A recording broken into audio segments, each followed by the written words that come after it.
I failed my goal of getting to the nether last time I tried the no crafting challenge, so after doing some in-depth research, and by that I mean reading the comments and watching Luke the Notable's no crafting video, I decided to give this another go. I spawned in a jungle, thankfully surrounded by melons, a very easy to retrieve food source as no crafting is required. After stocking up and grabbing some dirt, I immediately started walking, needing to find some structures as soon as possible. I headed into a nearby savanna biome with the hope of finding a village, but all I found was a large cave that I fell into while trying to show off my parkour skills. That almost killed me, and if you didn't notice already, I'm in hardcore mode, so dying within the first 3 minutes of being in the world wouldn't have been good. Walking down the coastline, I spotted a shipwreck in the distance and started swimming, finding not much good stuff to be honest, apart from a treasure map and some emeralds. While collecting the loot though, I almost died again. This was not off to a good start. Finding another shipwreck, I looted that one as well and got myself some trousers and stole a door, as I had a feeling it would be useful later on, especially seeing as I couldn't craft one. I dug up the buried treasure, looted it, including the chest itself, and settled down for the night in a little hole. When morning came, I set off through the savannah on a search for a village or a ruin portal, or ideally both. A savannah village had a chance of getting me a bucket, which would make my life so much easier, so that is what I had my heart set on, as that way I could make a nether portal quite easily. How I would light it in that situation, I'm not sure. So as I walked, I constantly scanned the world around me with the hopes of finding both structures. Finally, I spotted a village in the distance, but unfortunately it wasn't a savannah village, it was a plains one. I didn't get too annoyed though, as I knew I'd still be able to get some useful things from it, including a bed. As predicted, they didn't have much more than a bed and food, so after checking every single house, I left and continued walking through the savannah. I'd been in the world for almost 30 minutes and I was starting to get restless, especially when I came across a mountain that had so much iron ore. If I was using this world as just a regular playthrough, I would have been stacked with full iron armor and tools within just a few minutes of arriving in the biome. I stared longingly at the iron ore as I continued past it. Using my single piece of bamboo as a makeshift weapon, I trekked across the savannah, walking for what felt like miles until I eventually came across a structure. Not the one I wanted though. It was a pillager outpost. Steering very clear of that, I walked until nightfall, slept and continued on my journey, finally spotting a village in the distance. I was so hopeful and checked every single building, waiting to see a bucket in one of those chests, but there was none. In consolation, I did find an iron chestplate and boots and plenty more food, but no bucket. I also found a bundle, which I'd never come across before. It took me a moment, but I eventually discovered its purpose of basically being extra inventory space. Realizing there was nothing else for me, I began walking again, but not getting far before I noticed something odd. There looked like there was some red blocks in the distance, but I just assumed that they were cows roaming the savannah, as I'd made the mistake of thinking that they were netherrack in the past. But I decided to investigate, and to my surprise, it was actually netherrack. But where was the ruin portal? Where was it? There was one piece of obsidian on the floor, and no chest either. I was thoroughly confused, because I've never seen a ruin portal that looked like that before. If it were complete with a flint and steel in the chest that all ruin portals come with, then I could be done with this challenge and say that I've accomplished my goal of getting to the nether in minutes. Highly confused, I started digging through the netherrack with my bare hands, trying to find the chest I knew had to be somewhere. I uncovered one other piece of obsidian, but it's still very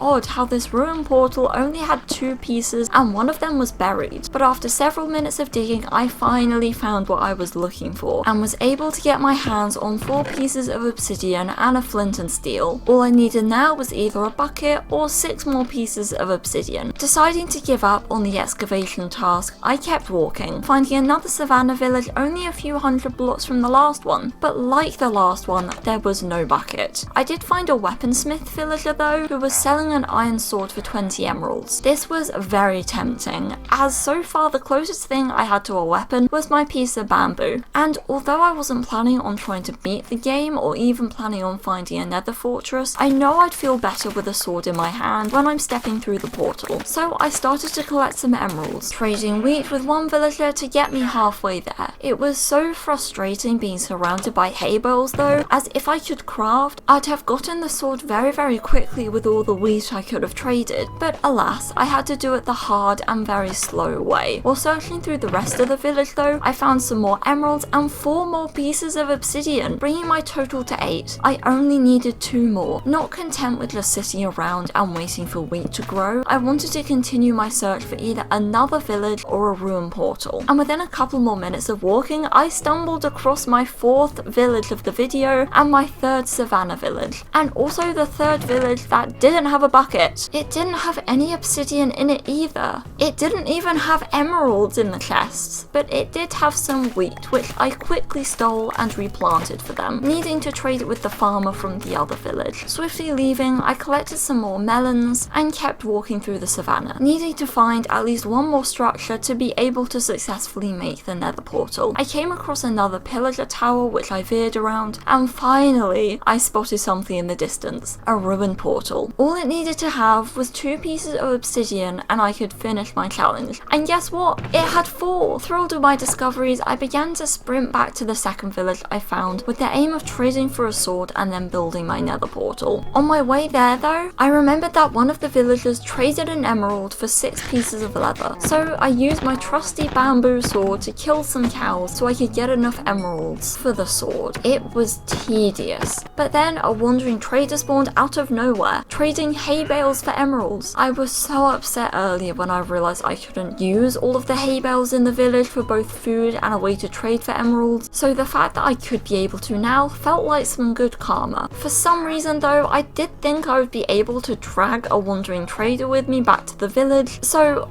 and I'm not proud of this, I killed one of his llamas to get a lead, only to remember that you can't use them on villagers. Slightly stressed that the wandering trader was going to despawn, I put my render distance up and ran to the nearest village to grab some hay bales. Once I collected a few, not wanting to remain away for too long, I ran back as fast as possible, relieved to see him still in the distance. I was able to trade 2 hay bales for 2 emeralds, which wasn't actually all that much. At this moment, I wasn't aware that wandering traders can't restock items, as I've never traded with them before, so I was determined to pass some time and revisit him to trade some more hay bales for emeralds. It took me a while to figure out that this was not an option, so in the meantime I focused on collecting leather, really wishing I had a sword to make this process easier, but I was able to collect a couple emeralds this way. Eventually I was able to acquire 20 emeralds and had enough to trade for my nice, shiny iron sword. But even then I kind of wanted something else, either the iron axe the same villager traded or the pickaxe the wandering trader did, but I quickly realised that it would simply take too long to gather the emeralds without using the hay bales, so I resigned myself to just having the sword and determining that I wouldn't be allowed to mine any blocks. Slightly disheartened, I made my nether portal and lit it. Stepping through, I spawned in the nether waste, close to a warped forest. Even though I had technically completed this challenge of getting into the nether, I wanted to have a little look around, which was difficult when I had limited blocks and the inability to really mine anything. I did spot a bastion though, but there were no nether fortresses in the area around me. So, as one final task, egged on by my enchanted sword, I tried to take on an enderman and failed. I died to the first monster I fought, but I did achieve what I set out to, so I'd call that a success.